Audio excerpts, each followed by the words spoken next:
자, 이건 말도 안 되는 얘기다. 저 임대료를 그렇게 올리는 게 말이 돼? 안 돼. 임대료 안정화 시키겠습니다.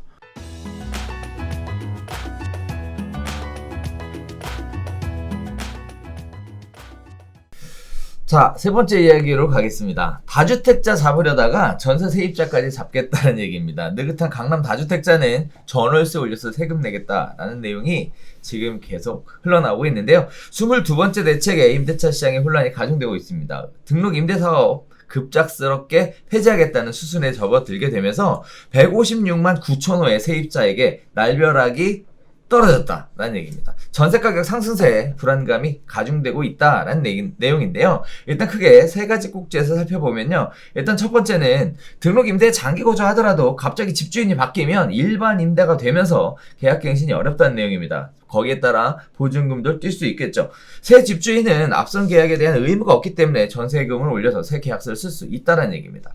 자, 두 번째 꼭지는요. 8년 장기 임대사업자들도 이번에 그냥 말소하겠다는 의사가 굉장히 강한 것으로 보여지고 있습니다. 자, 그리고 세 번째는요. 정부에서는 임대차 3법, 전월세 신고제, 전월세 상한제, 계약갱신 청구권제를 추진 중이기 때문에 이에 대한 부작용을 축소 해석하고 있지만 현금 자산가들만 다주택 시장에 남게 되면 전세계약 형태 임대차 시장이 월세 위주로 재편될 것이다. 즉 전세 매물은 더 줄어들 것이다 라는 세 가지들을 가지고 지금 시장의 반응은 그렇습니다. 집 안 팔겠다. 매물 다 걷어들여라. 세금 부담보다 집값 상승 가치가 더 크다. 전세 올리거나 반전세 놓고 버티겠다라는 내용들이 주를 이루고 있는데요. 자, 서울 강남 등 고가주택에 밀집한 지역의 중개업소에서는 집주인들의 이와 같은 전월세 인상 문의가 빗발을 치고 있는 상황입니다. 강남권에서 전세 대란 주춤 밀면서 주택 임대 수요가 치솟은 덕에 반전세 매물이 나와도 금방 전세입자를 찾고 있는 상황이라고 얘기해요. 대치동 레미안 팰리스 1단지의 경우에는 15건의 전월세 매물 중에 9건이 월세고요. 음마아파트나 지능아파트도 비슷한 상황으로 변해가고 있는 상황입니다. 자, 그렇게 되면 710 대책의 세부담이 늘자 집주인이 세입자들에게 세 부담에 대한 인상분을 떠넘길 것이다 라는 우려가 현실화되는 거 아니냐 라는 굉장한 우려 섞인 목소리들이 나오고 있는데요. 자, 임대인들의 관점에서 보면 그렇습니다. 종부세 부담된다. 하지만 적용 시점은 내년 6월이다. 아직 급할 거 없다. 라는 내용. 두 번째는 전월세 인상으로 인해서 내 집 마련, 세금 마련하겠다. 그 중에 월세로 마련하면 특별하게 전세 보증금 어차피 받아봐야 은행 금리가 제로금리 상황에서 전세금을 받을 필요가 없다. 차라리 이걸 월세로 받아서 그걸로 세금을 충당하겠다. 자, 세 번째는요. 세금 부담보다 집값 상승 가능성이 높다라는 임대인들의 이렇게 세 가지 관점들이 포착되고 있는 상황인데요. 이거 우리 얘기했었던 거 있었죠. 다주택자 옷 벗기려고 계속 바람 불어넣으니까 지금 정부의 정책 실효성을 보려면 사실 전세 매물이 증가를 해야 되는 상황. 이게 햇빛 정책이죠. 그런데 계속 바람만 불면 벗지 않을 것이다 라는 얘기가 지금 임대인 관점에서 계속 나오는 것 같아요. 문제는 이번에 공급대책 발표한다고 했는데 잘못 발표되면 끝장날 것 같다라는 굉장히 좀 불안함? 위기감? 뭐 이런 게 저는 들거든요. 어떻게 보세요? 이건 부동산 가격 잡힐 때까지 대책을 내면 대책이 효과가 있는 거겠지. 인디안 기후제네. 비올 때까지 정부의 대책은 그냥 기후제인 거야. 60차 대책 나올 때까지 계속 내서 그때 가서 잡히면 드디어 해냈습니다. 시장은 다 없어지고 망가지고 가격은 지금 이미 이 가격이 여기까지 왔는데 이게 사실 어떻게 보면 정책 실패지. 그걸 인정하지 않는 게 문제지. 그리고 실드 치잖아. 유동성이 풍부한 시절에 이만큼 상승한 걸로 잡은 것도 잘한 거다. 뻔뻔하다. 자, 아무튼 그게 포인트는 아니죠. 지금 하고자 했던 얘기는. 자, 이게 결국은 조세 전가예요. 얘기하는 게. 그러니까. 조세 전가고 이게 되게 정책의 딜레마인데 1주택 양성, 그러니까 아까 앞서서 얘기했던 다양한 조세 정책이나 규제를 통해서 세대당 하나의 집만 가지세요. 내가 살 집만 가지세요. 그게 정입니다. 그렇지 않은 경우는 적폐입니다. 어떤 이런 프레임으로 자꾸 정책을 가져가고 있잖아요. 그 정책에 따라서 사실 지금 시장도 가고 있어요. 서울 수도권 시장은 그렇게 지금 가고 있거든요. 그래서 자가점유율이 계속 높아지고 있어요. 자가점유. 그러니까 내 집에 내가 살고 있는 사람의 비율들이 되게 높아지고 있는 거지. 세 사는 사람들이 줄고 있어. 음. 이게 심하다면 심화될수록 자가 점유율은 높아지고 세 얻을 수 있는 집은 줄어들 거예요. 그러니까 정책 방향대로 가는 거야. 그럼 어떻게 되겠어? 자가 점유율이 60%라는 얘기는 임대 물건이 100개라고 하면 60개는 내 집에 사는 거고 40개는 세입자가 사는 거잖아. 그렇죠. 70이 됐어. 그럼 30%만 남아. 그렇죠. 네, 30, 20 이렇게 되면 나는 이 동네에서 임대로 집을 구할래라고 하면 임대 매물은 20개 중에 골라야 되니까 없는 거지. 그렇죠. 그래서 임대는 내가 좋은 조건으로 물건이 줄면 줄수록 임대 수요가 계속 없어지고 그건 모르겠는데 있는 상황에서는 계속 임대 가격은 이렇게 불안할 수 있는 여지가 있는 상황으로 가는 거고요. 이제 그런 상황에서 임대인이 소유자가 그러니까 소유자한테 세금을 많이 두들기기 시작하고 결국 그러니까 임대 물건은 나도 임대 가서 살면서 내 집을 임대 놓고 나가는 1주택자의 물건도 있겠지만 그렇죠. 내 집은 살면서 임대를 하나 더 주는 사실 실질적으로 보면 이게 이제 민간 임대주택에 영향을 끼치는 거잖아요. 근데 그 사람한테 2개 이상 갖고 있으면 앞으로 세금을 더 많이 두들기겠다는 얘기는 이 집의 임대료는 내가 내야 될 보유세 그리고 보유세만 있는 게 아니에요. 임대 내니까 임대에 대한 사업소득세 내야 그렇죠. 돼요. 예, 이제 지금 이거 그러니까 임대료에 대한 소득세도 내야 되고 보유세도 내야 되고 그렇죠. 그 다음에 내가 이 집에 들어간 내 자본금이 있잖아요. 그거에 대한 캡처 게인, 그러니까 그 이자? 임대 수익도 있어야 되는 거야. 실질적인 나의 기대 이익도 요게 더해져야 되는데 세금이 늘어나니까 그거에 준해서 나도 임대료를 올릴 수밖에 없는 거지. 이제까지는 보증금이었다고 하면 보증금만으로는 그걸 낼 수가 없으니까 일부는 내가 이제 나라에 세금 내야 될 게 사업소득세며 아니면 보유세며 이게 많이 늘어나니까 네가 월세를 좀 줘야지 나는 여기를 임대할 수 있을 것 같아. 이런 형태로 자꾸 매물을 내놓을 수밖에 없다. 이게 조세 정가한 거죠.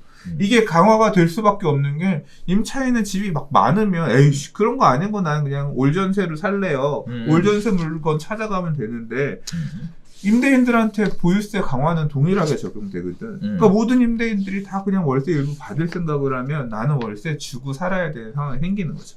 지금 그런 형태로 스무스하게 또는 급격하게 그러니까 이 대책의 강도가 얼마나 세냐 세지 않느냐에 따라서 지금 그렇게 흘러가고 있는 상황이다. 그게 지금 적나라하게 드러나는 게 수요가 많은 그러니까 특히 대치동 이런 데가 자꾸 거론되는 게 학원가라든가 학군 수요 애들 학교 중학교 고등학교 보낼 6년간 여기서 나는 임대료가 뭐 500만 원이라도 난 버티고 살다 가야겠어요. 1년에 6천이고 5년 6년이면 뭐 3억 임대료 3억 몇천 깔더라도 우리 애 인생 미래를 생각하면 고생 좀 하고 간다. 그때만 그렇게 가겠다. 만들어질 수 있어요. 충분히. 옛날에는 그냥 월세 200, 250 주면 있어야 될 때가 이제 그 돈을 내고도 들어가서 한시하고 사는 그런 특구 주거 특구, 학원 특구 이런 식으로 바뀔 가능성도 있는 거지. 이제 그게 그런 흐름이 지금 한쪽으로는 되게 가고 있는 거고요. 자, 이건 말도 안 되는 얘기다. 저 임대료를 그렇게 올리는 게 말이 돼? 안 돼. 임대료 안정화 시키겠습니다. 이제 그건 정책적인 또 지향점이잖아요. 그래서 지금 얘기가 나온 게 임대차 3법 또는 임대차 5법이란 얘기인 거잖아요. 그럼 결국은 임대료를 올리는 거를 누가 맘대로 그렇게 임대료를 했어? 정해질 거야. 우리 나라가 그렇게 허용하지 못할 거야. 이제 그렇게 해서 이제 그걸 누르겠다는 건데 이거는 이제 분노하는 거죠. 네가 내가 집 사는데 뭘 도와줬다고 왜 법으로 이렇게 나를 막는 거야? 이제 그런 분노하는 임대인들이 지금 되게 많이 있단 말이에요. 이 세금 늘어나면 아무튼 조세 저항은 생길 수밖에 없고 이렇게 내가 뭔가를 하려고 하는 민간에 하려고 하는 걸 개입해서 규제하고 하면 당사자들은 불만이 생기고 안 좋아할 수밖에 없단 말이에요.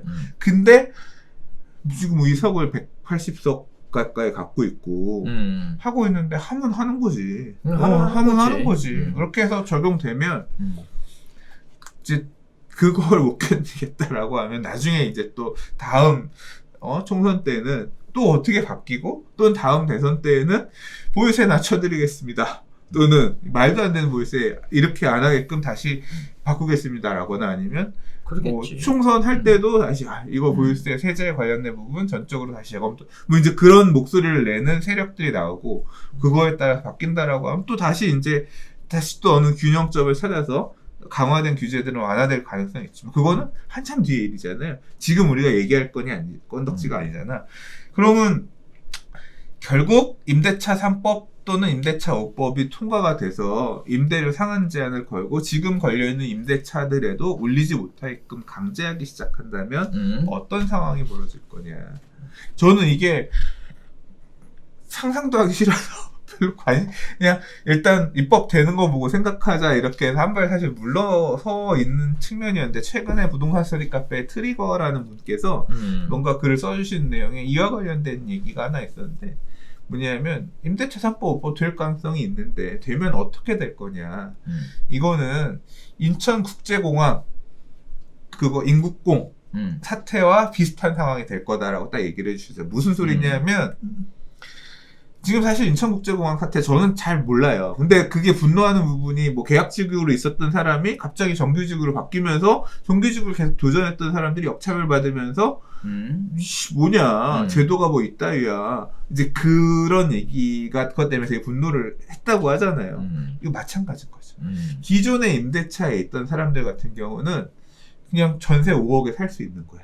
근데 그 옆집은 주인이 바뀌고 뭐가 바뀌면서 새로 들어오거나 뭐 이렇게 해서 가면 이 집 얻을 때는 10억에 들어가야 되는 거죠. 그러니까 시장이 여러 개가 생기는 거예요.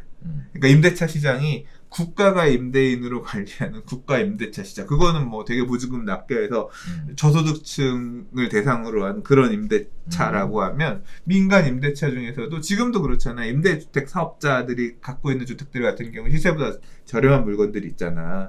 그런 것처럼 그런 시장이 만들어지고 그게 깨진 상한 제한이나 이런 게 깨진 물건 같은 경우 더 높게. 그러니까 시장이 차별화되면서 그렇게 그러니까 유리한 사람, 그러니까 모든 사람한테 다 혜택이 가는 게 아니라 운 좋게 받아먹은 놈은 그냥 먹는 거야.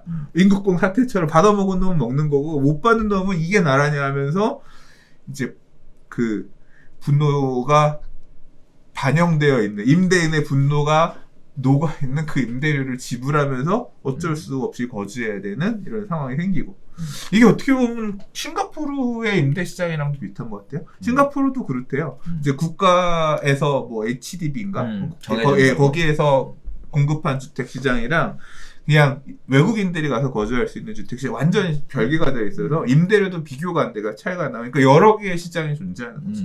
그렇게 가는 거네. 그런 거를 받아들여야 되는 시대로 가고 있다. 지금 제일 불안한 것 중에 하나가 이제 전월세 임대 매물이 줄어드는 것, 특히 전세 매물이 줄어드는 게 가장 큰 문제인 것 같은데 거기에 따라서 공급 대책 얘기가 나오면서 사실 이런 얘기 하나 하고 싶은 게 뭐냐면 최근에 며칠 동안 굉장히 핫 이슈 됐던 게 하나 있어요. 혹시 베네수엘라라고? 베네수엘라? 네, 들어봤어요? 그러니까 뭐 베네수엘라 부동산이 뭐 어떻게 해가지고 안 좋다 뭐 그런 문서 돌아다니는 거 본 것 같아요. 아 그래요? 베네수엘라가 우리나라하고 굉장히 유사한 정책을 폈대요. 아 주택 정책. 그래서 뭐 쫙 이렇게 표 만들어가지고 다 똑같더라고. 뭐 주택거래 허가제, 토지거래 허가제 무슨 뭐 어쩌고 임대료도 다 정해놓고 뭐도 해놓고 그러고 나서 무슨 일이 있었냐? 가격이 폭등했다. 라는 얘기예요. 그러면서 지금 그 얘기가 회자가 된 게 뭐냐면 현재는 베네수엘라 집값이 마이너스 40% 폭락을 했답니다. 네. 그 여러 가지 얘기들을 하면서 이렇게 정책을 펼치면 집가격이 올라갈 거다라는 내용들을 뒷받침해주는 내용들로 베네수엘라 얘기하고 있고 거기에 따른 신조어죠. 베네수엘라. 지금 현재 정부는 베네수엘라로 가고 있다. 뭐 이런 얘기들. 네? 대한민국. 베네수엘라. 대한민국 베네수엘라의 합성어예요. 베네수엘라. 네. 그 정도까지 되세요. 그런 얘기 거기는 산업이 없는 나라고 우리나라 같은. 그런 얘기 하더라고. 경기가 안 좋아. 그러니까 사실 그렇잖아요. 경기가 안 좋은데 부동산 가격은 올라갔어. 그러다가 이제 사람들의 수요가 있는데 민간 공급이 끊겨요. 베네수엘라가. 왜냐면은 다 그렇게 막아버리니까 아무도 집을 안 짓는 거죠. 공급 부족에 의해서 가격이 올라가는 거예요. 가격이 올라갔더니 이제 난리가 난 거죠, 사람들이. 뭐, 일주일에 16%씩 올라갔다고 하니까. 네, 이렇게 막 미친 듯이 올라갔다가, 거기가 사실은 최대 산유국이잖아요. 그런데 경기가 갑자기 안 좋아지면서 완전히 무너지는 거죠, 경기가. 그러니까 부동산 경기도 못 버티고 40% 폭락. 그래서 베네수엘라에 집 사러 가자. 뭐 이런 얘기들 나오고 있던데. 자, 아무튼 이렇게 시장에 먼저 이런 식의 정책들을 펼쳐서 이런 식의 결과들을 보고 있는 데들이 있다고 한다면 똑같은 실수는 반복되지 않아야 되지 않을까라는 생각은 들면서 이번에 발표될 공급 대책에 더 관심을 가져보게 되겠습니다.